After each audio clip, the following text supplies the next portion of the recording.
my name is Martin Heintzelman. I'm an environmental economist here at Clarkson University. I'm the Frederick C. Menz Scholar in Environmental Economics, and I'm actually jointly appointed between the School of Business and the Institute for a Sustainable Environment.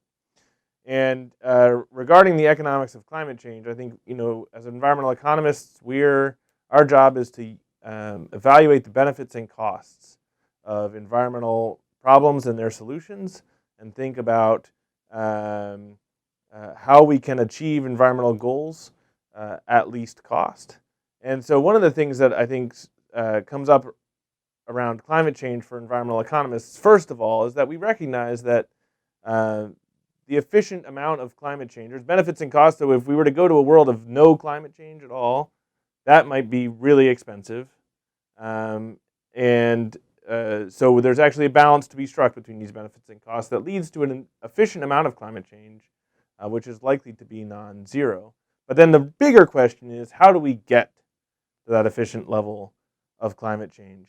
And this is where we can think about incentivizing behavior at all levels, from consumers to firms to the government to everyone, to reduce carbon emissions. And that is through pricing of carbon emissions. And so this you'll hear about carbon taxes, carbon fees, or cap and trade programs. All of these programs are ways to price carbon emissions so that when you're filling up your car, you're paying the full cost of that gasoline that you're putting in your car. Not just the cost of extracting and refining that gasoline, but also the environmental damages that come from burning that gasoline. And so we want pricing of carbon and other emissions is all about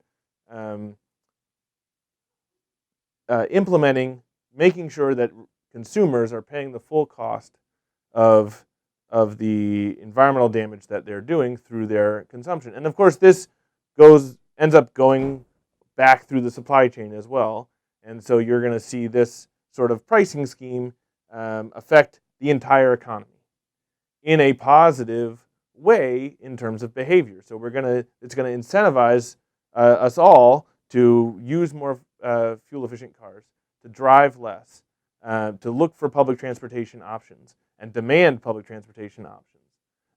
And it's going to encourage firms to be more efficient about how they use energy, and all of these things that are going to cause a positive behavior as regards climate change. And the nice thing about these sort of pricing carbon is that we'll raise a lot of revenue with this pricing scheme, and that revenue can be used to offset a lot of concerns. So one concern is, for consumers would be, all of a sudden my prices are going to go up, and that's going to hurt me. It's going to reduce my real income.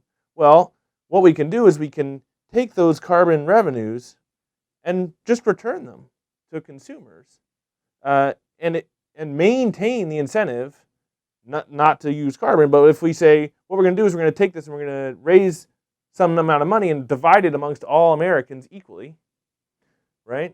We, on average, are getting back the money we spend on that carbon tax, but are still incentivized to reduce our carbon emissions. Or, if we don't like that as a revenue scheme, we can take that revenue and reduce income taxes. If we're worried about government spending, we can use that revenue to reduce income taxes, which have a sort of distortionary impact on the economy. So this is a way to, pricing carbon is a way to both change behaviors in a positive direction for the climate, while simultaneously not negatively impacting the economy in a significant way. And what we can see from analyses that have been done of the expected benefits and costs of climate change versus climate policy is that the benefits of doing something about the climate in dollar terms, the measurable dollar benefits of doing something about climate change far exceed the social costs that would come from pricing carbon appropriately.